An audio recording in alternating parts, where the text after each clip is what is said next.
Enregistrement du cours 5, cours asynchrone. Je vous ai remis plusieurs fichiers dans Léa que vous allez pouvoir consulter, dont le premier étant le guide préliminaire du jeu de plan qu'on va établir et qu'on va peaufiner au fur et à mesure de la session. Donc, dans la première phase, qu'on peut appeler phase préliminaire, bon, ce qui est important de savoir, c'est quel plan on va émettre dans cette phase-là. On va y aller étape par étape, dont la première, la nomenclature, comment on nomme nos fichiers. Donc, dans les bureaux, plusieurs méthodes sont utilisées, évidemment. Donc, ici, on peut en établir une en donnant à nos fichiers une nomenclature précise. Donc, les premiers chiffres indiquant l'année du projet, on met un souligné, on indique le nom du projet, donc exemple Condo Jean-François, on sépare avec un souligné et on vient indiquer le type de dessin qu'on va faire. Donc, dans le cas présent, 2021, Condo Jean-François, plan.dwg. Donc, ce sera le nom qu'on donne à nos documents. On pourrait aller plus loin, on pourrait même écrire la phase, donc plan préliminaire. On aura plan pour construction et ainsi de suite pour toutes les phases de notre projet. Donc, le fichier évolue, son nom aussi, et de cette façon-là, on retrouve sur notre dossier de travail les différentes étapes qu'on a fait dans le projet. Donc, on peut suivre ces étapes-là à l'aide de nos fichiers CAD. La numérotation des pages, on voit que dans notre cartouche, on établit une certaine façon d'inscrire les numéros des pages. Donc, la première lettre qui nous importe, D pour la discipline, donc design intérieur. Tiret 1, le type de feuille, donc tout ce qui commence par 1, c'est les plans. Après ça, on aurait les élévations 2, les éléments architecturaux 3 et éléments sur mesure, par exemple, 4. Évidemment, 200, 201, 202, etc. Donc, on pourra nommer nos feuilles de cette façon-là. Les derniers chiffres, évidemment, c'est la séquence de nos différents plans, si on en a plusieurs, si on a plusieurs feuilles d'élévation, si on a plusieurs feuilles de détails architecturaux ou éléments architecturaux, éléments sur mesure, même principe. Donc, chacune des pages sera numérotée en conséquence. Si on regarde dans la liste, la page titre qu'on va monter tout à l'heure, je vous fais la petite démo, ben, cette page-là n'est pas numérotée, n'est pas quantifiée là, dans la séquence. Parfois, on va avoir une ou plusieurs pages de note générale en premier lieu dans notre projet, tout dépendant du niveau ou la complexité des projets. On peut avoir aussi des combinaisons de plans, des combinaisons de notes générales qu'on verra au fur et à mesure qu'on va constituer notre jeu de plan. Donc, parfois, dans certains projets, les pages de notes générales vont, en fait, les notes générales, les spécifiques vont se retrouver à même le plan, tout dépendant de dimension de page qu'on va avoir et l'ampleur du projet qu'on a à émettre. Donc, voilà. Donc, ça, il y aura des ajustements à faire en cours de route. Au niveau des échelles, les règles de base, en fait, tous les plans doivent être à la même échelle tout au long du jeu de plan. Okay? Sauf si je fais des agrandissements de salle de bain, etc., comme on a fait dans les premières mises en page des exemples. Donc, assurons-nous que si je regarde la liste de mes plans, bien évidemment, de mon plan de l'existant jusqu'à mon plan défini, bien, les plans qui vont être représentés vont toujours être à la même échelle, peu importe la page sur laquelle je vais me retrouver. Évidemment, les élévations vont être à une autre échelle, les détails architecturaux, etc., vont être à une échelle différente. Donc, ça explique un peu comment on on va établir notre séquence de jeu de plan, quelle échelle on va utiliser et s'assurer que ça soit homogène d'une page à l'autre. Les échelles vont être indiquées sur la feuille. On a deux façons, soit sous le dessin ou dans le cartouche. OK? Donc, s'assurer que l'information est disponible sur nos feuilles, c'est primordial. Évidemment, on peut insérer la bulle de titre sous le plan et on va venir écrire l'échelle. Ça peut arriver que sur certaines pages, on a des plans grandis. On va avoir peut-être plusieurs plans, donc on aura peut-être plusieurs échelles à indiquer. Donc, la bulle de titre est obligatoire à ce moment-là. Et dans notre cartouche, on va inscrire tout simplement que l'échelle est indiquée. Donc, elle est indiquée sous chacune des fenêtres de présentation sur nos feuilles, si on a des feuilles multiples. Si on parle justement du guide des échelles, bien, on s'aperçoit que, bon, coupe et détail, on va avoir plusieurs échelles, dépendamment du niveau de détail qu'on produit. Donc, de 3/4 de pouce jusqu'à 3 pouces égale 1 pied, c'est les échelles qu'on utilise habituellement pour faire nos détails. Pour faire les élévations, 1/2 pouce égale 1 pied, plan agrandi, mobilier sur mesure, etc. Échelle 1/2 pouce égale 1 pied. Pour les plans, l'échelle qu'on essaie de reproduire le plus souvent possible, c'est l'échelle 1/4 de pouce égale 1 pied. Évidemment, on va avoir des échelles 1/8 de pouce égale 1 pied pour des plans de plus grande envergure. Donc, tout dépendant du type de projet qu'on va avoir, 1/4 de pouce, 1/8 de pouce, c'est les échelles qui sont définies de façon standard. Vient après ça la composition de chacune de nos pages. Donc, la page titre, c'est le même format que tout le reste de notre jeu de plan, évidemment. Donc, je vais faire la démo tout à l'heure pour vous montrer comment on la constitue, cette page-là. C'est une feuille de même dimension que mon jeu de plan. Il n'y aura pas de cartouche à ce moment-là, par contre, mais on va venir insérer des images, des esquisses si on en a. On va insérer la table des matières avec la liste des dessins. On va insérer aussi une zone dans laquelle on va avoir les informations du projet, le client, le type de projet, etc. dans notre feuille. On va les disposer de cette façon-là. Évidemment, si on a plusieurs images, on pourra la composer différemment, donc en mettre plusieurs images si on en a, mais si on n'en a seulement qu'une, on peut la disposer de cette façon-là. OK? Comme on a mentionné dans la liste tantôt, cette page-là n'a pas de numéro, n'a pas de cartouche. Vient notre plan de l'existant. Donc, on va ajouter à notre plan de l'existant des cotations dites générales, donc les grandes dimensions, positionnement des issues si on en a en périphérie, puis les dimensions totales de notre projet existant. On va ajouter un bloc qui s'appelle conditions générales de chantier. Cette note-là est applicable à tout le projet, donc on va l'indiquer directement sur notre plan de l'existant. Dans certains projets, on verra la composition de ces notes-là. On va pouvoir l'intégrer même à certains cartouches quand on a des feuilles de plus grand format. OK, donc on continue. Plan de démolition, donc représentation, la fenêtre de présentation qui va représenter le plan de démolition.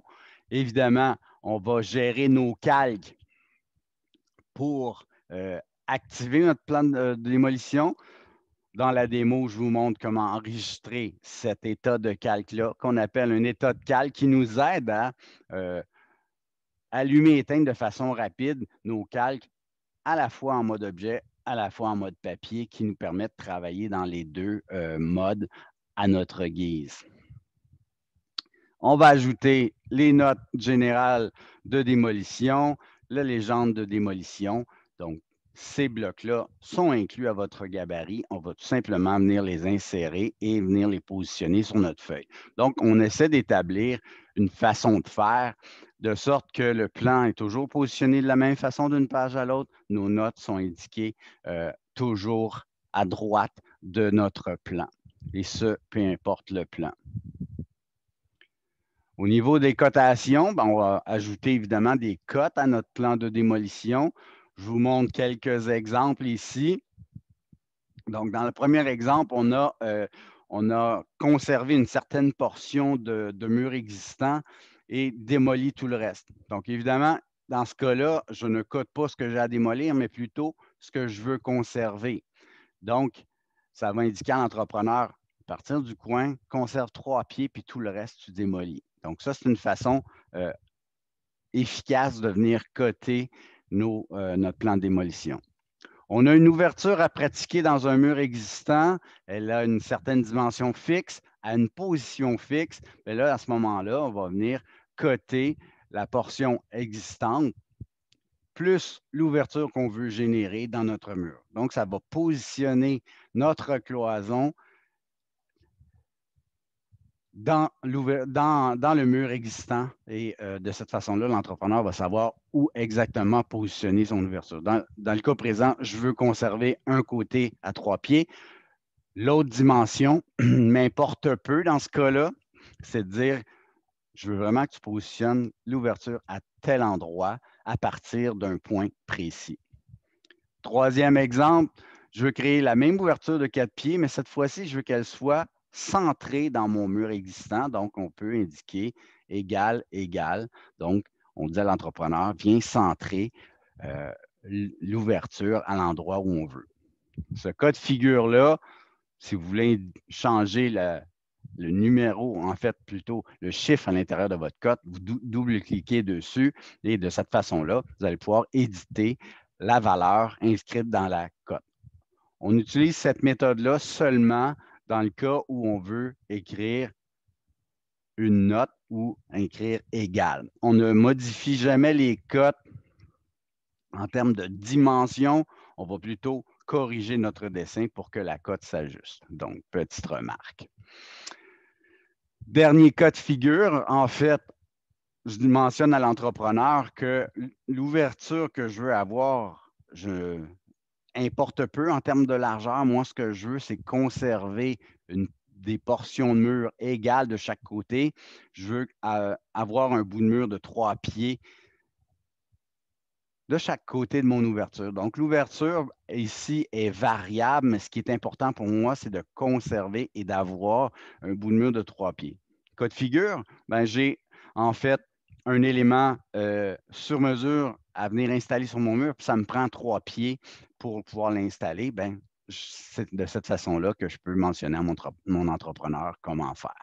Donc, voilà quelques exemples de cotes à mettre sur votre plan de démolition. Vous avez amorcé votre plan de démolition la semaine dernière.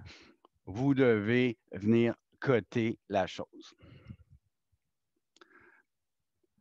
Troisième mise en page qu'on va avoir, en fait, c'est notre plan d'aménagement. Donc, le plan d'aménagement, c'est quoi? Ben, c'est en fait tous nos nouveaux mobiliers, nos nouveaux équipements qu'on va venir ajouter sur le calque nouveau et on va ajouter aussi les nouvelles cloisons.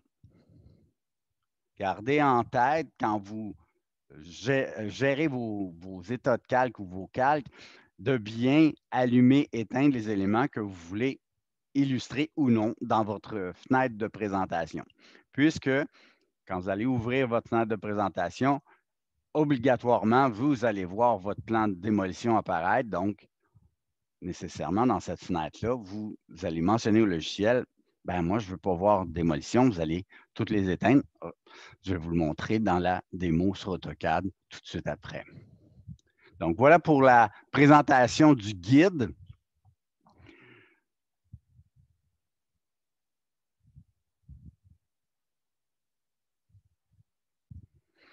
Alors, quand il vient le temps de faire une page de présentation, comme c'était mentionné dans votre guide, on va venir insérer les images, une table des matières et les informations sur le projet. Donc, voilà un petit peu ce qu'on veut obtenir comme résultat. Donc, on a une feuille 11 par 17. On est venu insérer la table des matières. Donc, c'est un bloc que vous allez pouvoir insérer dans Léa, qui s'appelle table des matières. Et les infos sur le projet, c'est aussi un bloc que vous allez pouvoir insérer. On aura quelques modifications à faire, bien sûr, c'est le but du cours. Donc, constituer cette page-là, comment on fait ça? Je vous montre les étape par étape comment constituer votre mise en page. On sait que c'est un format tabloïd horizontal.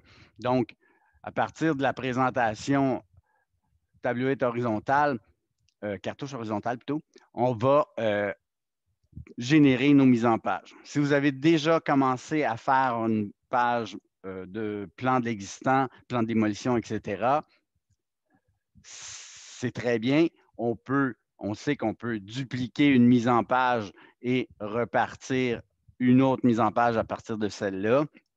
Si ce n'est pas le cas, vous prenez directement la présentation tabloïd cartouche horizontale. Donc, à partir de cette mise en page-là qu'on a recopiée, qu'on part de zéro, c'est la même procédure. Donc, dans le cas présent, je n'ai pas de fenêtre de présentation. Oui, j'ai des petites informations inscrites dans mon cartouche, mais ce n'est pas dramatique puisque de toute façon, on le sait que cette page-là deviendra notre page de présentation.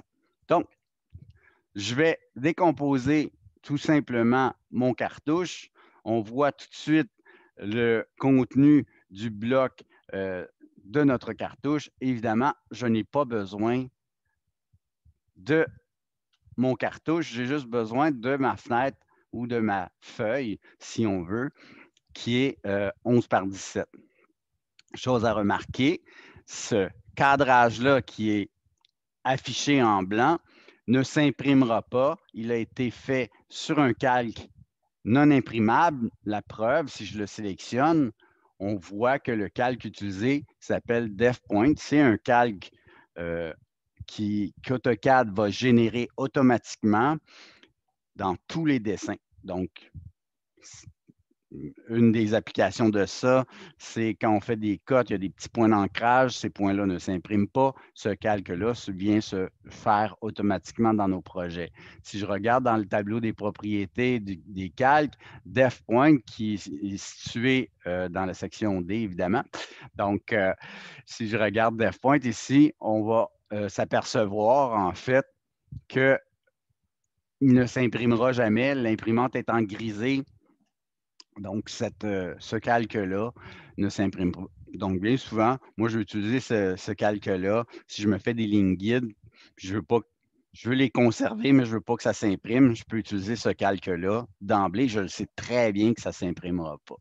Donc, j'ai mon format de page excellent. J'aimerais ça pouvoir aller insérer mon image.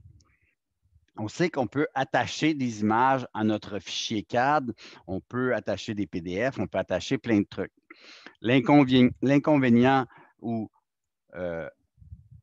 certains diront l'avantage de cette méthode, c'est que le fichier ne s'alourdit pas. Par contre, si vous devez remettre votre fichier, ben les images que vous allez avoir insérées par la section insertion ici, ben, si vous remettez votre fichier, votre image doit suivre votre document CAD, donc vous devez remettre vos images aussi. Ceci étant dit, je vous donne une petite procédure rapide à faire qui fonctionne en tout temps, qui va nous permettre d'intégrer des images à notre fichier.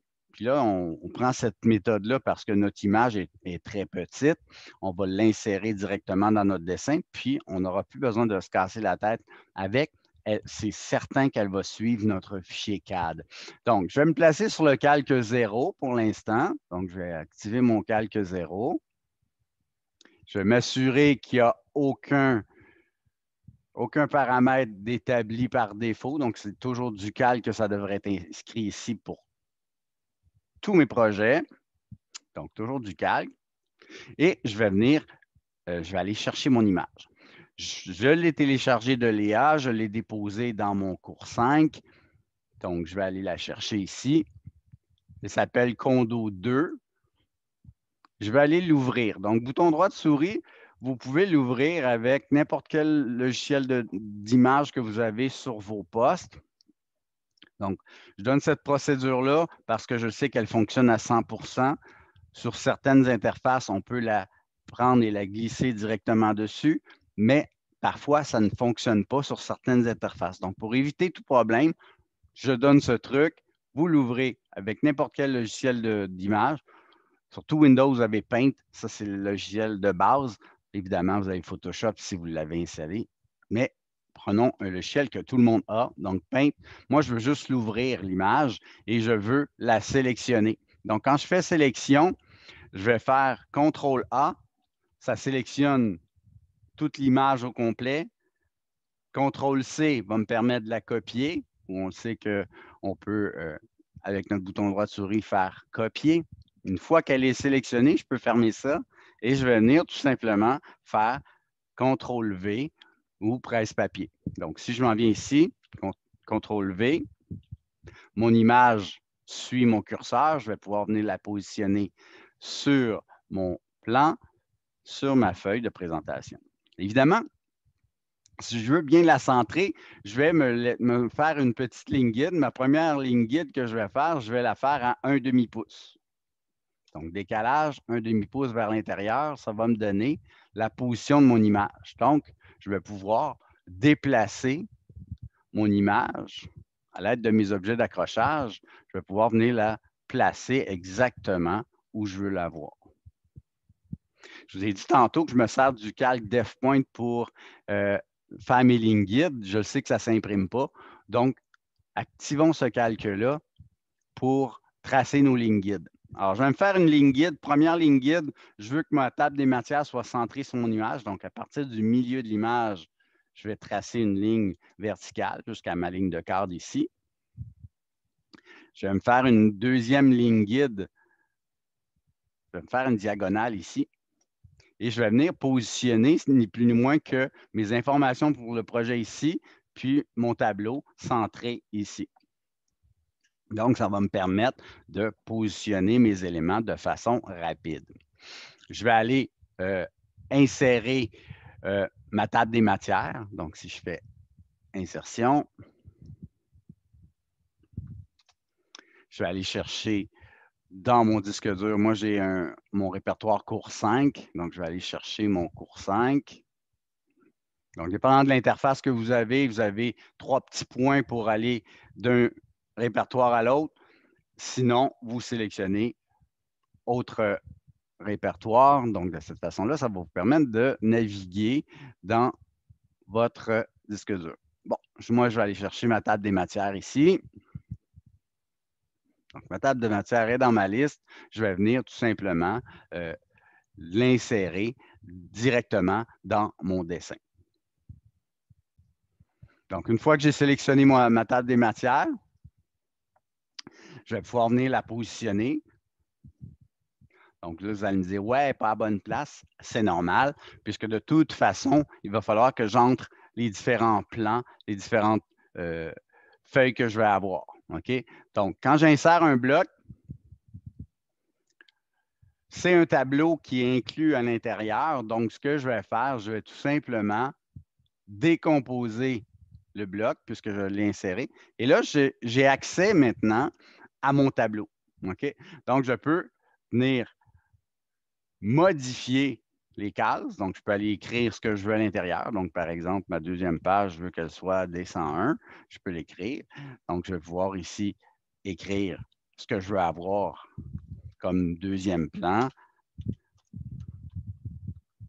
Donc, plan de démolition, par exemple. Si j'ai fait des erreurs, je peux aller les corriger en tout temps. Donc, je peux inscrire ce que je veux à l'intérieur. OK? J'essaie d'aller un petit peu vite, puis finalement, lentement, c'est rapide.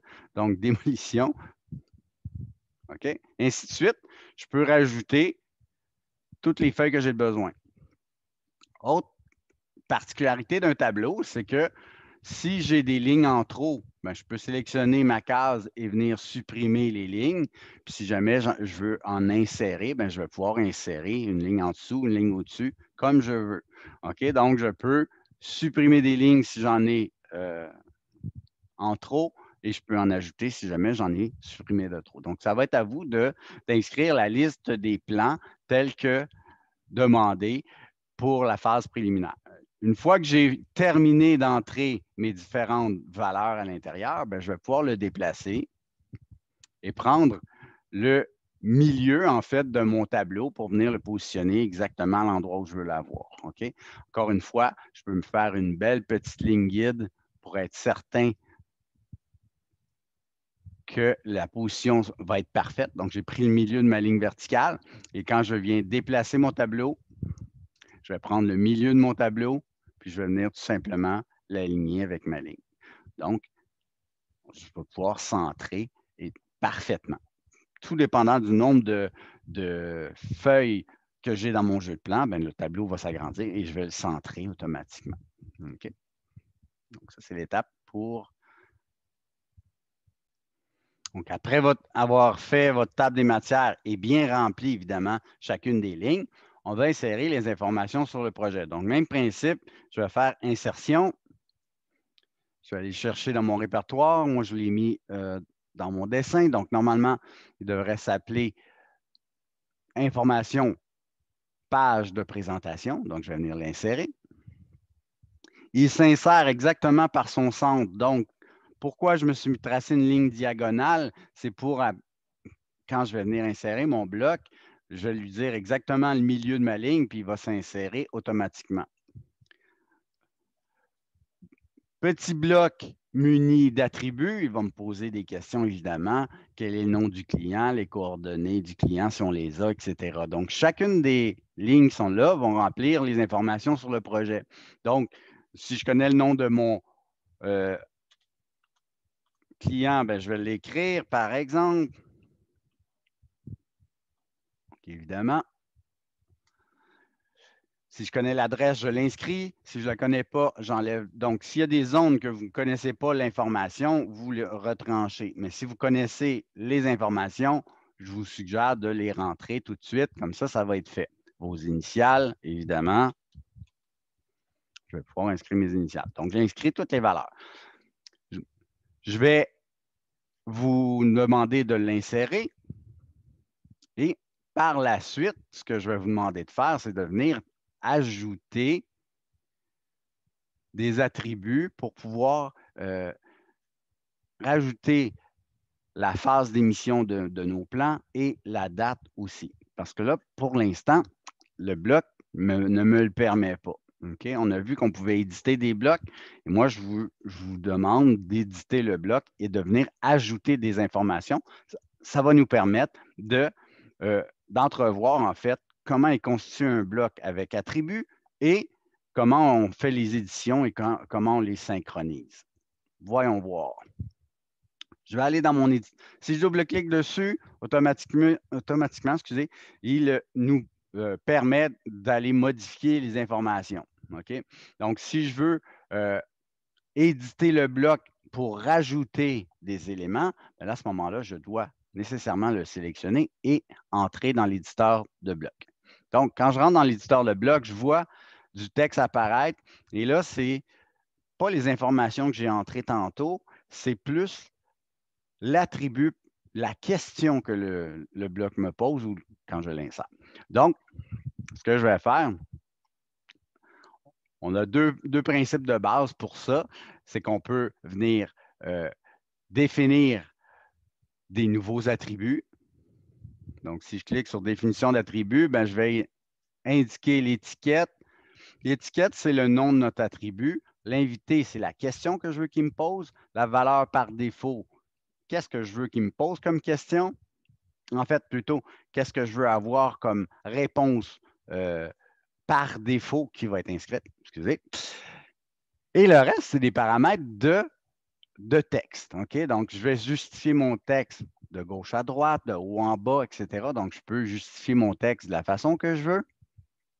Je peux choisir le style de texte que je veux avoir, la hauteur de texte, évidemment. et je vais le placer. Alors, ce que je vais faire, je vais utiliser un texte qui est déjà fait pour vous montrer un petit peu comment on peut corriger rapidement un bloc et comment on peut ajouter ces attributs-là. Donc, si je prends mon attribut qui est ici, puis je double-clique dessus, je vois l'étiquette apparaître, je vois l'invité, la question, et je vois la valeur par défaut. OK? Donc, cet élément-là, qui est déjà constitué, a déjà le style de texte attribué, la façon qu'il s'écrit de gauche à droite, etc. Donc, je peux en tout temps sélectionner mon texte et venir tout simplement copier ce texte-là. Donc, je peux venir copier mon texte à l'endroit où je veux l'avoir. Là, vous allez me dire, ouais, mais là, c'est écrit dessinateur, c'est pas ça que je veux. Excellent. Donc, on rentre à l'intérieur et on vient double-cliquer. Ici, la question que je veux qu'il me pose, c'est en fait, je veux qu'il me pose, le plan a été émis pour. Donc, je vais y marquer ici, émission.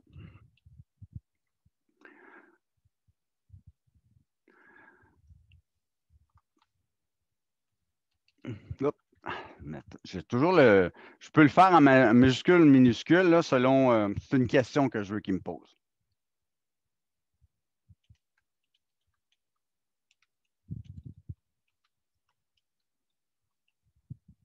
Donc, quelle est la phase d'émission ou, si on veut,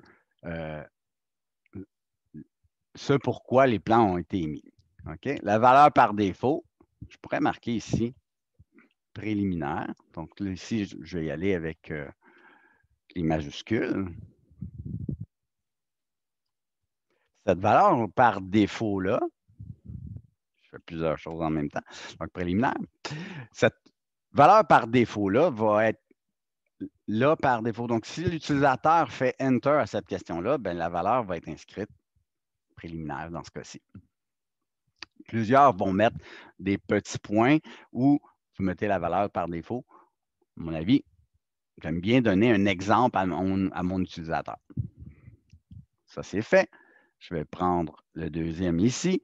Là, je vais inscrire la date à laquelle le plan a été émis. Donc,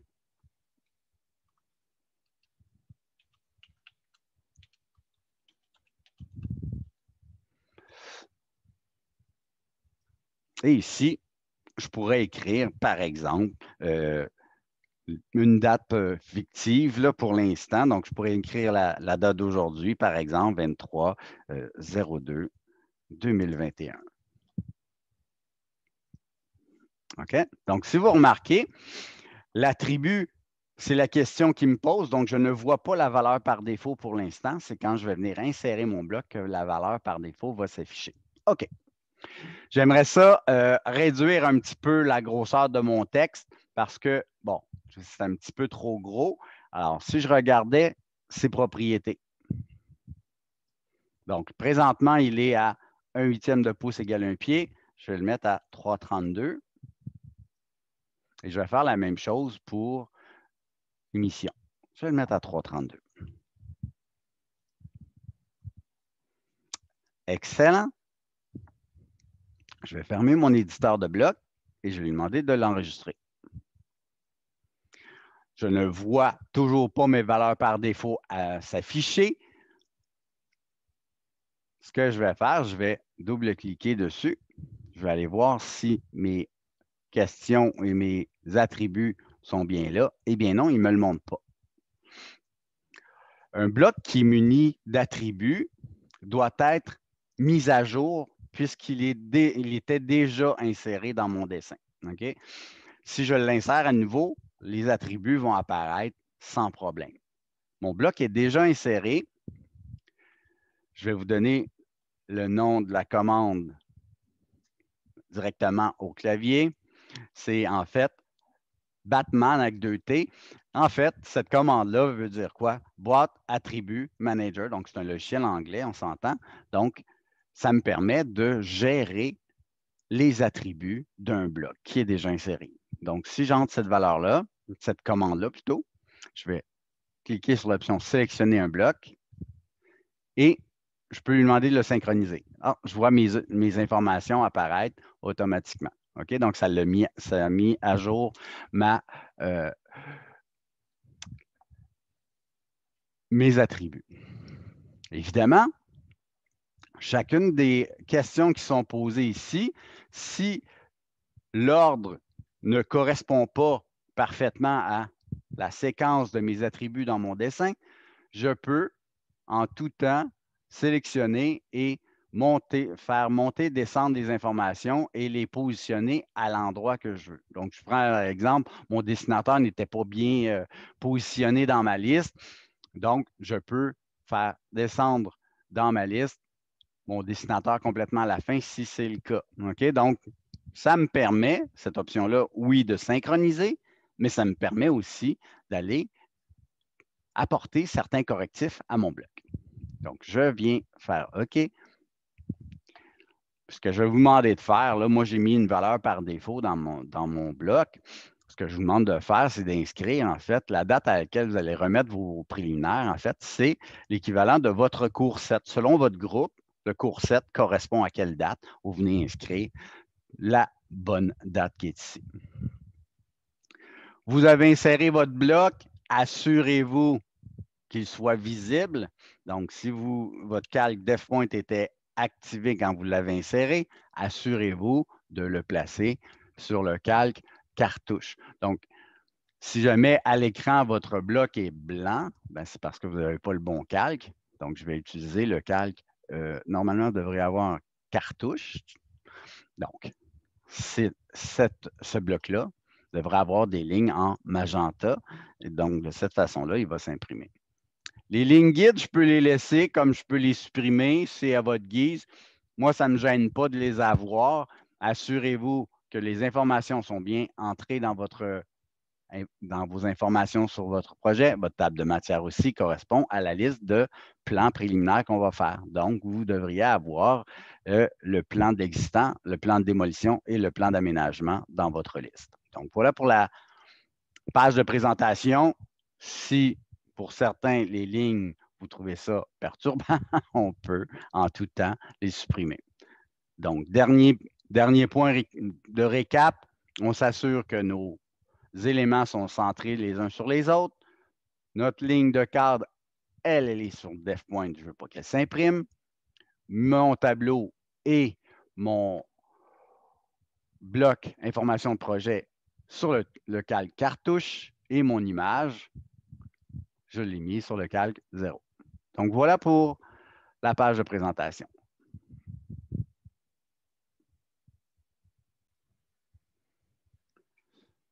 Une fois que j'ai terminé ma page de présentation, évidemment, je m'assure de renommer. Donc, bouton droit de souris, je clique sur mon onglet et je renomme adéquatement mon onglet page de présentation. Je veux continuer ma séquence de jeu de plan. Je repars toujours de 0 pour vous faire la démo complète du projet. Donc, plan de l'existant, j'ai mon format, mon cartouche. J'ai inscrit, évidemment, plan de l'existant. J'inscris les informations dans mon cartouche, mon nom, etc. et la date à laquelle ce plan-là sera remis, donc l'équivalent du cours 7. Vous inscrivez la date selon votre groupe. Je vais venir me faire une fenêtre de présentation. Donc, présentation, mon calque, je l'active. Et je viens me faire une fenêtre rectangulaire. Donc, pour l'instant, je peux placer, en fait, ma fenêtre de présentation à l'aide de mes objets d'accrochage. Je vais venir de toute façon entrer à l'intérieur, double-clic à l'intérieur de ma fenêtre de présentation pour faire un zoom sur mon plan. Et je vais, comme on avait mentionné, faire un zoom sur le plan de l'existant. L'échelle à laquelle je veux faire ma fenêtre, c'est bien 1/4 de pouce égale 1 pied. Donc, je viens placer mon échelle. Je peux déplacer mon plan, donc à l'aide du bouton, ma roulette en fait, je laisse mon doigt dessus, je peux faire un panoramique pour venir positionner mon plan. OK? Donc, assurez-vous de placer votre échelle prime abord. Avec la roulette, je viens positionner mon plan à l'endroit où je veux l'avoir. et ça me permettra d'ajuster ma fenêtre de présentation en fonction de ce que j'ai de besoin. Alors, si vous remarquez, j'ai éteint le calque balcon à l'extérieur. En fait, comme je vais avoir à mettre des cotes à l'extérieur, puis je ne veux pas empiéter par-dessus le balcon, on s'entend, nous, dans notre cas, il n'est pas essentiel de l'afficher. Donc, j'ai pris de l'avance, j'ai éteint mon calque. Ceci étant dit, quand j'utilise mes calques, si je sais qu'un élément, je veux le fermer, en fait, de façon systématique sur toutes mes pages, ben, je vais utiliser la petite ampoule. OK? Donc, ça me permet, si je prends le calque balcon, de l'éteindre par défaut et ce, partout sur toutes mes pages. OK? Donc, si je descends dans ma liste, là, je vais juste descendre, aller choisir mon calque, si ma souris veut bien suivre. Évidemment, quand je fais du zoom, c'est un petit peu plus long. Donc, un balcon, c'est pour remarquer, j'ai fermé l'ampoule pour ne pas le voir. OK? La gestion de calque que je fais ici établit ce que je veux afficher de façon systématique partout ou l'éteindre partout. Le troisième onglet va me permettre de fermer un calque, donc geler un calque dans la fenêtre courante. Donc, il faut nécessairement être dans la fenêtre active pour pouvoir gérer ces calques-là. Le premier onglet, peu importe où je me situe, il l'éteint partout. Donc, faites attention et faites la distinction entre ces deux colonnes-là. Très important.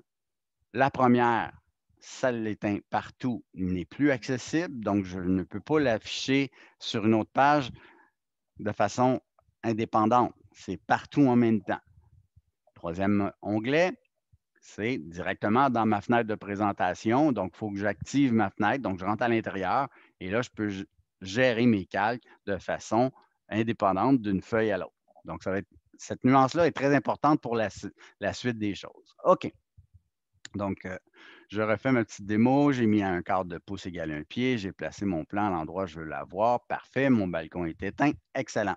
Je viens placer mon petit verrou sur mon échelle. OK? Donc, cette fenêtre de présentation-là, je pourrais par la suite l'étirer, la positionner comme je veux. OK? Ça n'a aucune incidence si je la mets plus grande ou plus petite. Bon, la seule différence, c'est que si j'ai d'autres plans en arrière dans le mode objet, bien, je risque de les voir. Donc, ça me permet de masquer les éléments si le besoin se fait sentir. OK? Bien, on s'entend, cette ligne-là ne s'imprime pas. C'est un calque prévu pour la chose. Donc, fenêtre de présentation, si j'utilise ce calque-là, c'est pour ça. C'est qu'en fait, je peux la positionner où je veux. Je le sais qu'elle ne s'imprimera pas. Donc, bonne chose. Je vais entrer dans ma fenêtre. Sur le plan de l'existant, dans le guide, on nous dit de donner des cotes générales. Les cotes générales du projet, en fait, c'est les dimensions totales et la position, si on veut, des issues. Donc, je vais me placer sur le calque général pour faire mes dimensions. Le calque, c'est 1 dim. Quand ça commence par 1, en fait, c'est que je veux y avoir accès partout. Donc, je pourrais laisser ce calque-là actif. C'est mes codes générales. Ils pourront être sur mon plan d'émolition, ils pourront être sur mon plan d'aménagement, etc. Donc, ce calque-là reste toujours allumé. Donc, je vais aller dans mon onglet Annoter. Je vais venir faire une cote linéaire. Donc, je peux me rapprocher puisque j'ai verrouillé ma fenêtre. J'entre à l'intérieur, évidemment, et je vais venir, avec mes objets d'accrochage, venir positionner, exemple, ma porte. Plusieurs me demandent, ouais, mais comment je fais pour positionner mes cotes de façon à ce que ça soit équilibré tout autour? Je vous ai parlé de ligne guide au départ, là, quand on a fait notre page de présentation. Bien, retournons un petit peu pas dans le passé, mais dans nos étapes. On sait qu'on a un calque def-point qui nous permet de dessiner et ce calque-là ne s'imprime pas, à même titre que mon calque fenêtre de présentation. Moi, je me sers de ça comme ligne guide. Donc, je vais me faire un rectangle aux dimensions totales de mon projet et je vais venir décaler cette ligne-là d'une valeur fixe. À l'échelle 1/4 de pouce égale 1 pied, là, moi, ma première cote, là, elle va être à 12 pouces. Donc, c'est l'équivalent de 1/4 de pouce plus loin. Et je vais faire ça 2 fois. Donc, si j'ai 2 séries de cotes à mettre, bien, je le sais que je vais pouvoir utiliser ces lignes-là comme étant mon guide. À la lueur de cette information-là, je peux très bien déverrouiller mon échelle juste pour recentrer mon plan dans l'espace que j'ai ici pour avoir, en fait, plus d'espace pour venir mettre mes cotes. Je peux mettre mon verrou. Je positionnerai ma bulle de titre par la suite sans problème. Donc, évidemment, si j'ai plusieurs cotes à mettre, plusieurs niveaux de cotes, ben, je vais déplacer mes bulles de titre par la suite. Je retourne dans mon calque Undim. Je sais que je fais du va-et-vient, mais c'est juste pour vous montrer un petit peu la procédure. Donc, je fais Undim, je viens noter cotation linéaire. Donc, ma première série de cotes, c'est pour positionner mon issue, par exemple. Donc, je viens positionner ma porte. Je sélectionne ma première ligne blanche, c'est la position de ma première cote. Je vais utiliser le mode continuer pour continuer cette cote-là pour donner l'ouverture ici. 3 pieds, excellent. J'aimerais savoir le total, donc je vais me faire une autre cotation linéaire à partir du coin aussi, et je vais donner le total de mon édifice et je vais venir sélectionner ma deuxième ligne comme étant mon repère. Donc, ça me permet de placer mes codes vraiment de façon très, très équilibrée, toujours à la même distance. Je vais faire la même chose pour, la longueur totale. Donc, la longueur totale, je vais prendre les extrémités. Ne vous en faites pas si jamais il y a quelques petites variantes dans vos cotes. Les valeurs qui sont établies ici, c'est en fonction du plan de l'année dernière. Donc, moi, quand je fais des démos, l'idée, là, c'est de donner les cotes générales. Le plan que vous avez entre les mains, la cotation totale peut différer un petit peu. Ce n'est pas grave. Vous donnez les cotes du dessin que vous avez entre les mains. Et l'idée, c'est le principe de donner les dimensions totales et localiser les issues. Donc, que j'ai n'importe quel plan entre les mains, ça n'a aucune incidence. Donc, je vais venir ici positionner ma porte. Je vais faire continuer. Puis, je vais venir coter ma porte ici. Donc, ça me donne les dimensions, là, les grandes dimensions dans mon projet. Puis, je vais donner le total, en fait, je l'ai déjà de l'autre côté, donc je n'ai pas besoin de le répéter 2 fois. On peut le faire d'un côté seulement. OK? Donc, l'idée ici, là, c'est de localiser les issues, puis donner les dimensions totales. OK? Mes lignes guides, je ne suis pas obligé de les effacer. Je sais très bien que ça ne s'imprime pas, mais si ça vous perturbe, encore une fois que vous avez positionné vos cotes, vous pouvez très bien supprimer les lignes guides de votre dessin. OK? Je reviens sur le papier, je clique à côté. Ma bulle de titre, je l'ai insérée, elle provient de mon dessin et je viens tout simplement la positionner alignée avec mon plan. Donc, plan de l'existant, la page descend, c'est le plan numéro 1. L'échelle 1/4 de pouce égale 1 pied. Donc, ça me permet d'avoir l'information. Prochain point que je veux avoir, en fait, c'est les notes spécifiques telles que stipulées, les notes générales de chantier plutôt, telles que spécifiées dans le guide de DAO2 pour la phase préliminaire. Donc, je vais aller dans Insertion encore une fois. Dans mon tableau ici, je devrais avoir les renvois de notes pour chacun des plans. Donc, vous avez note générale, conditions générales de chantier. Donc, je vais venir l'insérer. Et je m'aperçois qu'il y a une panoplie de symboles. Moi, ce qui m'intéresse, c'est les conditions générales de chantier telles que stipulées dans votre guide de DAO2. Donc, c'est un bloc. Je peux décomposer le bloc pour récupérer l'information qu'il y a à l'intérieur. Donc, si je n'ai pas besoin de ces informations-là pour l'instant, je vais les supprimer. J'en ai pas besoin. Moi, ce que je veux, c'est ça ici. Donc, le texte qui est là, quel calque on utilise pour mettre notre texte? On va avoir un calque pour tout ce qui est sur la présentation, donc présentation texte. Super, je viens déplacer mon texte et je vais venir le positionner contre ma ligne. Donc là, on voit que ça prend un petit peu plus de place pour mettre notre texte et c'est là que vient en ligne de cause ma fenêtre de présentation. Je vous ai dit tantôt qu'on pouvait en tout temps déplacer notre fenêtre de présentation. L'idée, c'est d'avoir seulement que le plan à l'écran et je vais pouvoir déplacer, avoir plus de place, si on veut, pour positionner mon texte à l'endroit où je veux l'avoir. OK? Donc, je peux prendre le haut de mon texte ici, l'aligner avec mon plan, puis le placer pour que j'ai suffisamment de place pour entrer mon texte. Donc, ça me va. J'ai mon titre qui est un peu trop grand, donc ça me permet de vous montrer les différentes applications de texte, multiligne texte, etc.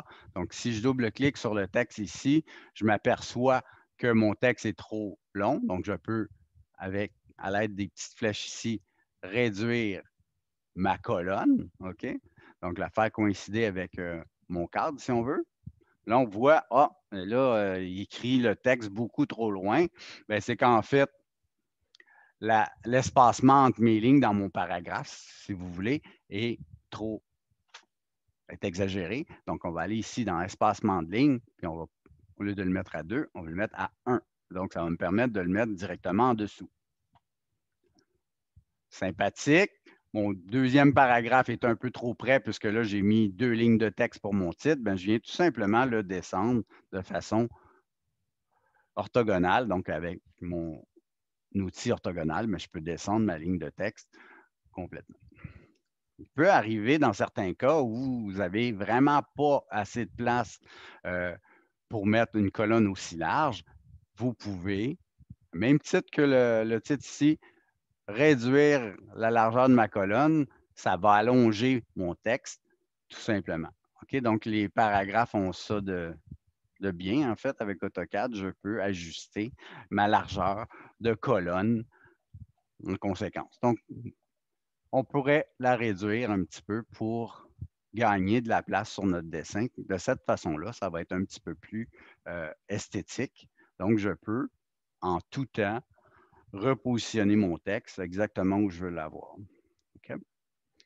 Je n'ai pas besoin de me faire de ligne guide dans ce cas-ci, puisque c'est déjà un paragraphe tout aligné. Donc, ma première page là, commence à avoir bon sens. Je vais faire un zoom étendu pour vous montrer la page du plan de l'existant. Donc, j'ai mon titre. Évidemment, on remplit notre cartouche en conséquence. Okay? Au niveau des cotes, j'aurais peut-être tendance ici à corriger un petit peu mes lignes. Là. Ils sont un peu trop longues. Là. Donc, bien souvent, ce qu'on peut faire, c'est sélectionner nos lignes de cote et venir tout simplement s'aligner avec notre première ligne ici. Donc, je peux aller de façon perpendiculaire à ma ligne verticale ici pour corriger mes cotes. Donc, je vais me rapprocher un petit peu pour vous montrer. Je sélectionne mes cotes au complet. Je viens prendre les grips ou les petites poignées bleues et je viens déplacer et je veux m'aligner en fait avec ma ligne verticale. Donc, dans vos objets d'accrochage, on peut lui spécifier perpendiculaire par défaut. Il va obligatoirement. Donc, un petit peu plus esthétique, ça me permet de bien illustrer mon plan de l'existant. Donc, je fais toujours un zoom étendu quand je quitte ma présentation. Comme ça, mon zoom étendu me permet d'avoir une vue complète de ma page. Et l'utilisateur ou moi, quand je reviens dans mon dessin, ben, je n'ai pas besoin de faire de zoom. Je vois mon plan apparaître automatiquement. Deuxième mise en page, plan de démolition. Donc, je peux déplacer, copier une mise en page qui est déjà faite. Donc, je crée. Je pourrais même lui dire de la placer à la fin, que je vais renommer, évidemment, plan de démolition.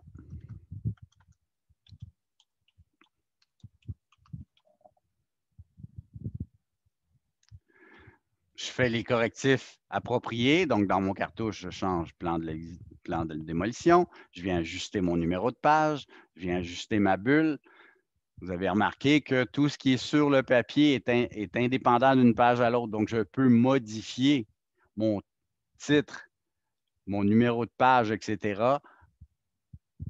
Et ça n'a aucune incidence sur ma page précédente. La preuve, si je retourne, je fais OK, et je retourne dans mon plan de l'existant, le titre reste toujours plan de l'existant. Puis quand je passe à la démolition, la démolition est affichée. Donc, on corrige les contenus de nos cartouches, on corrige nos bulles. Les notes générales, j'en ai plus besoin sur cette page-là. Elles sont sur ma page de l'existant. Dans le guide, on nous dit insérer les notes spécifiques du plan de démolition, insérer la légende de démolition aussi. OK? Donc, quand vous faites insérer, vous avez la légende de démolition, puis vous allez pouvoir l'insérer. Donc, si je l'insère, j'ai ma légende et mes notes spécifiques. Donc, je vais les mettre ici à côté. Je vais faire comme tantôt. Je vais les décomposer et je vais placer tout de suite mon texte sur présentation texte puisqu'on est sur la feuille, sur la page de présentation. Même principe que tantôt, je vais prendre mes notes, je vais venir les positionner à l'endroit où je veux les avoir. Je vais mettre ma légende. Et là, cette fois-ci, par contre, j'aimerais ça pouvoir aligner mes lignes de texte. Donc, je peux me faire une ligne guide. Donc, si on prend pour acquis qu'on va les laisser là, je me place sur DefPoint, je me fais une ligne. Le point d'ancrage d'un texte dans les objets d'accrochage, c'est insertion. Donc, si je descends dans ma liste, point d'insertion, je vais pouvoir aller m'accrocher au texte, puis il va s'accrocher automatiquement au point de départ de mon texte, ce qui va me permettre de rapidement déplacer mon texte de ma légende, puis faire le même principe. J'ai un point d'insertion au niveau de mon texte, je viens l'aligner avec ma ligne et je peux, par la suite, venir positionner ma légende à l'endroit où je veux l'avoir. Donc, le fait d'avoir fait une ligne guide va m'aider dans ce cas-ci, puisque j'ai des paragraphes différents, j'ai des éléments à aligner. Donc, je vais pouvoir le faire de façon rapide. On regardera éventuellement à corriger, ajuster les notes en fonction de notre projet. Et ce que je voulais porter votre attention sur le fait que les cloisons existantes sont en grisé, les cloisons à démolir seront en pointillé, les portes aussi, etc., si on a des revêtements de plancher à enlever. Je vous ai mentionné au dernier cours qu'on copiait notre plan en mode objet. Donc, on va aller voir ça. Donc, comme on avait fait, en fait, ce que je vous avais demandé, c'était, une fois que vous avez fait votre plan de l'existant, c'était d'en faire une copie à côté. C'est ce qui a été fait ici. Sur le plan de droite, on est venu mentionner, en fait, les éléments. Je vais juste fermer quelques calques puisqu'on a des petits trucs qui ont été faits à l'avance ici. Donc, là, on voit les éléments qui ont été démolis dans ce type de projet-là. Donc, les cloisons sont en pointillé, les portes aussi. C'est ces éléments-là, finalement, qu'on est venu annoncer pour la démolition.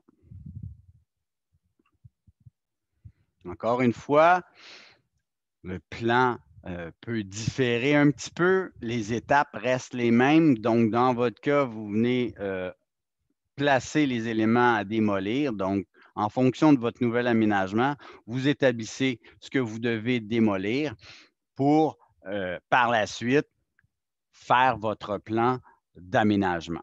OK? Donc, si je reviens à mon plan de démolition ici, évidemment, ce que je vois dans cette fenêtre de présentation-là, c'est mon plan de l'existant. Alors, je vais entrer à l'intérieur, je vais enlever mon petit verrou et à l'aide de ma souris, je vais cliquer sur ma roulette, je vais laisser mon doigt dessus et je vais tout simplement positionner mon plan tel que je veux l'avoir à l'échelle 1/4 de pouce égale 1 pied directement dans ma fenêtre. Je mets mon petit verrou. Là, au niveau des cotes, vous les aviez déjà fait. On peut les refaire ou, si je reviens en mode objet, comme c'est le même plan, ben, mes cotes, je peux tout simplement les prendre puisque les cotes générales vont être les mêmes d'un plan à l'autre. Donc, je vais pouvoir les copier. Je vais prendre comme point de départ le coin de mon plan ici. Je vais venir le positionner au coin là. De cette façon-là, j'ai exactement les mêmes cotes sur le même calque, un dim. Je n'ai pas eu besoin de refaire. Okay? En fonction du guide, on vous mentionne comment coter maintenant vos éléments de démolition. Bien, en fait, si j'ai des murs à conserver, des portions à retrancher, évidemment, je vais choisir les cotes que j'ai à faire. Dans certains cas, les cotes sont relativement simples à faire. Des fois, il faut juste réfléchir à ce qu'on veut faire. Donc, si vous avez placé des nouvelles ouvertures, on va devoir les localiser, donc mettre des cotes. Dans le cas où j'ai une portion de mur à conserver, je vais tout simplement coter la partie existante à conserver. Si les éléments sont évidents, c'est-à-dire que j'enlève tous mes murs, je n'ai pas besoin de mettre de cote à ce moment-là. Si c'est vraiment compris entre deux segments droits de mur, non plus, je n'ai pas besoin de mettre de cote. Donc, il n'y en a pas tant à faire, à moins qu'on ait un niveau de difficulté un peu plus élevé. Donc, en fonction du guide, vous devez placer les cotes, puis on pourra regarder ça ensemble. C'est un cours qui est asynchrone. Ne vous en faites pas. Vendredi, le 26 février, je vais être au cégep toute la journée. On peut se connecter en Zoom si vous avez de la disponibilité. Vous pouvez me contacter par Mio sans problème. OK? Donc, moi, ce que je veux que vous fassiez de votre côté, c'est un travail de préparatoire, un travail de compréhension, voir votre projet. Puis, de cette façon-là, à l'aide des outils que je vous donne, constituez vos mises en page. Puis, s'il y a des trucs à peaufiner, vous avez des questionnements, avant la remise, vous allez pouvoir me les poser. Faites-vous-en pas. OK? Donc, quel calque on utilise pour faire nos codes de démolition? Ben, je pense que ça tombe sous le sens. Les codes qui sont générales, c'était un dim, ça reste toujours allumé sur tous mes plans. Puis le calque que je vais utiliser pour mettre une cote proprement dit pour le plan de démolition, ben, ce sera D, dim. Et là, cette cote-là, je pourrais l'éteindre quand j'en ai pas de besoin. Tandis que les codes générales restent toujours allumés sur tous mes plans. OK? Donc, voilà la distinction entre les calques et la gestion de calque aussi. OK? Donc, zoom étendu, je m'assure que, évidemment, corrigez vraiment toutes les informations, vos numéros de page, etc., pour que ça corresponde à votre table des matières. Hein. Vous allez faire la coordination de chacune de nos pages. On en a 3. Donc, assurez-vous que dans votre page de présentation, vos numéros de page sont identifiés, votre séquence de plan est identifiée. Prochaine étape, plan d'aménagement qu'on peut préparer. Je vous demande si vous êtes rendu là, d'amorcer le travail pour le plan d'aménagement. Donc, on peut déjà créer notre mise en page. Donc, je pars toujours de la dernière. J'utilise la dernière que j'ai faite, j'en crée une copie, je la place à la fin. De cette façon-là, j'ai mes mises en page qui sont Donc, plan de démolition 2, vous voyez, est affiché. Excellent. Donc, dépendamment de l'espace qu'on a dans notre écran, vous allez voir que AutoCAD va rajouter des petites flèches qui vont vous permettre de descendre dans votre liste pour aller sélectionner les mises en page supplémentaires. OK? Donc, on va pouvoir aller, encore une fois, renommer. C'est toujours les mêmes étapes, hein, on s'entend. Renommer ma mise en page. Donc, ça, c'est mon plan d'aménagement. Donc, je ne repars jamais de zéro. Pourquoi? Parce que normalement, si j'ai bien fait ma job, mes informations dans mon cartouche sont faites en majorité, puis j'aurai juste à changer mon nom de dessin. Évidemment, les autres éléments, le numéro de page, etc., je pourrais le changer. Ma bulle de titre aussi. Ma légende, vous aurez compris qu'elle va changer. Puis à l'intérieur de ma fenêtre ici, ben, je vais pouvoir gérer mes calques et c'est là que tout va prendre son sens. Alors, petit truc, ben, en fait, on s'entend que tout ce qui est démolition dans mon plan d'aménagement, je ne devrais pas voir ça. OK? Donc, petit truc rapide, vous pouvez entrer dans votre tableau des calques et venir sélectionner plusieurs calques à la fois. Donc, tout ce qui est démolition, on s'entend, dans ma fenêtre de présentation, je ne veux pas les voir. Donc, je peux en sélectionner plusieurs en même temps. Donc, je sélectionne le premier, l'élément bleu. J'appuie sur la touche Shift et je sélectionne le dernier et je lui dis que dans cette fenêtre-là, dans laquelle je suis présentement, je ne veux pas voir ces calques-là. Donc, si j'ai bien fait ma job, mes éléments de démolition viennent de disparaître. Ils ne sont pas effacés, ils sont juste éteints. Et ils sont juste éteints dans cette fenêtre-là. Pourquoi? Parce que j'ai utilisé la troisième colonne qui me dit éteins ce calque-là seulement dans mon plan dans cette fenêtre de présentation-là. La preuve, si je reviens à mon plan de démolition, ben mes calques sont là, mes pointillés sont là, mon plan de l'existant, évidemment. Une fois que j'ai ça à l'écran, je peux rajouter mes nouvelles cloisons. Donc, moi, j'avais déjà fait un petit travail préparatoire à ça. Donc, par défaut, je les avais éteints. Hein. Je veux juste les rallumer pour vous montrer. Donc, moi, je les avais éteints pour que je fasse ma démo. Donc, ici, si je rallumais toutes mes calques de nouveau, donc mes cloisons pour l'instant, si je vais voir, calque, nouvelle cloison.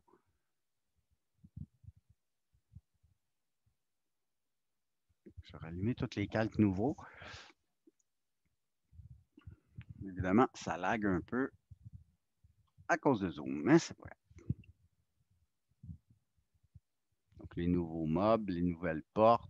Je vais toutes les rallumer, mes calques, là, pour vous montrer.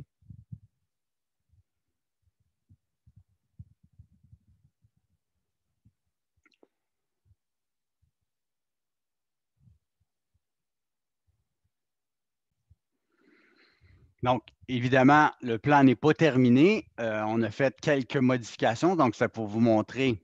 J'ai éteint les calques de démolition. J'ai rallumé mes nouveaux calques. Là, on voit les nouvelles cloisons. Donc, ici, là, on a rajouté un bout de cloison, nouvelle cloison ici. Nouvelle cloison avec une nouvelle porte escamotable ici. On a une nouvelle porte en surface sur rail. Et là, on est rendu à faire la composition des autres éléments.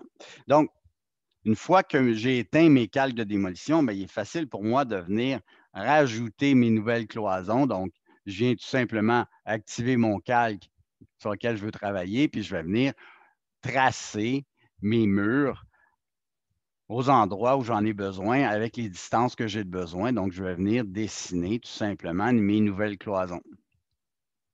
Okay. L'ajout d'éléments sur des calques nouveaux va faire en sorte que dans mon plan de démolition, ben, j'aurai ces cloisons-là qui vont s'afficher. Okay? Prochain cours, on va traiter de la gestion des calques de façon plus approfondie, mais juste pour vous montrer, si je reviens à mon plan de démolition, là, je vais voir mes nouvelles cloisons apparaître. Donc, l'idée là-dedans, c'est dans mon plan de démolition. Et c'est là que la gestion de calque se complexifie un peu, mais vient en fait démontrer que on fait des phases de construction tout au long de notre projet. Donc, on sait qu'à la phase démolition, là, les nouveaux murs ne sont pas construits. Donc, si on garde en tête cette méthode-là, ben, on va dire, OK, dans ma fenêtre de démolition, tout ce qui est nouveau, je ne veux pas le voir. Je vais faire comme tantôt. Je vais dire, OK, tout ce qui est nouveau, là, de façon systématique, là, je peux, sans me poser même la question, tous les calques nouveaux, je les sélectionne tous et je vais lui dire de les geler dans la fenêtre courante. Donc, dans la fenêtre de mon plan de démolition, puisque c'est dans celle-là que j'ai activé mon tableau des calques. Et là, vous voyez, tout ce qui est nouveau a été éteint. Prochain cours, on va aller un petit peu plus loin. On va enregistrer ces états de calque-là pour pouvoir les réutiliser, pour pouvoir les peaufiner, pour pouvoir, tout au long de notre projet, définir qu'est-ce qu'on veut voir dans chacune de nos fenêtres de présentation. Donc, ici, c'est un travail d'élagage, un travail préparatoire qu'on fait, que je vous demande. Donc, je vais continuer avec mon plan d'aménagement qui n'est pas terminé, on s'entend. C'est pas, si vous avez vos nouveaux mobiliers, etc., placez-les sur les bons calques automatiquement. Vous les placez dans votre plan d'aménagement, ça va bien fonctionner. Donc, assurez-vous, quand vous faites des modifications dans vos plans, d'entrer à l'intérieur de vos fenêtres pour rajouter tous les éléments que vous voulez avoir. OK? Je reviens sur papier. Même principe, hein? Donc, je peux effacer ma légende de plan de démolition, puis je vais en profiter pour insérer ma légende pour mon plan d'aménagement. Donc, je vais pouvoir venir positionner là, pour l'instant sur ma ligne ici. Je vais la déplacer. Donc, je vois que c'est un petit peu trop serré, puis je manque un peu d'espace dans le bas. Je peux effectivement la monter un petit peu pour faire coïncider, faire rentrer en fait ma légende à l'intérieur. Donc, si j'enlève mon petit mode ortho, je vais pouvoir le déplacer un petit peu en angle. Ça me semble pas mal. C'est ma ligne guide, je peux l'effacer. Ma légende est déjà pas mal complétée. Je vais évidemment décomposer mon bloc pour pouvoir réutiliser le texte parce que vous allez avoir des modifications à faire éventuellement dedans. Et profitez-en. C'est du texte, donc présentation texte comme calque. Ça me semble approprié. Nouveau, je vous donne la suite. Évidemment, vous voyez la légende de mobilier, la légende d'équipement. Ben, on aura du texte à mettre sur notre mobilier. Donc, je fais un exemple. J'ai une nouvelle vanité. C'est mon mobilier 1. Ben, mobilier 1, ici, je vais inscrire qu'est-ce que c'est. Si j'ai une compagnie, un modèle, une couleur, un fini, une dimension, je vais pouvoir entrer toutes les données de mon mobilier. Même chose pour les équipements. Évidemment, on y va avec l'information que vous avez en fonction du mandat du projet que vous avez. Si dans le projet condo, on vous a soumis une liste de mobilier ou une liste d'équipements, puis on a toutes les informations, on vient les rentrer. Si non, à tout le moins, je vais vous demander de mettre les dimensions des différents mobiliers. Donc, on va mettre un petit texte M1, M2, M3, M4 sur tous les mobiliers. On va en faire la liste. On donnera la dimension, compagnie, si on les a, donc en fonction des informations qu'on va avoir. Donc, voilà un petit peu là, grosso modo, qu'est-ce qu'on va faire? Les éléments préparatoires au jeu de plan. Donc, évidemment, si vous voulez être conséquent dans votre séquence de plans, assurez-vous que les titres correspondent au plan que vous illustrez, le cartouche aussi, numéro de page aussi, en fonction, bien évidemment, de votre table des matières que vous allez avoir établie en fonction de votre guide. Donc, passablement de job, ce n'est pas une course, l'idée, allez à votre rythme. Je vous donne les informations, puis vous savez que ce plan-là, c'est à remettre pour le cours 7, ce jeu de plan-là complet. Donc, vous avez en fait toutes les informations pour compléter la chose. Se rajoutera à ça des enregistrements de votre état de calque, modifications, etc. Donc, de façon un petit peu plus poussée. Si vous avez des questions, encore une fois, le 26 février, je suis disponible toute la journée. Je réponds au MIO. On peut se connecter en séance Zoom. Je vais être disponible pour vous. Donc, un petit peu particulier cette semaine. Je voulais faire en sorte que vous ayez vraiment toutes les informations dans la capsule vidéo. Donc, n'hésitez pas, vous avez des questions. Vendredi 26 février, je suis au cégep toute la journée. Alors, bon travail, lâchez pas.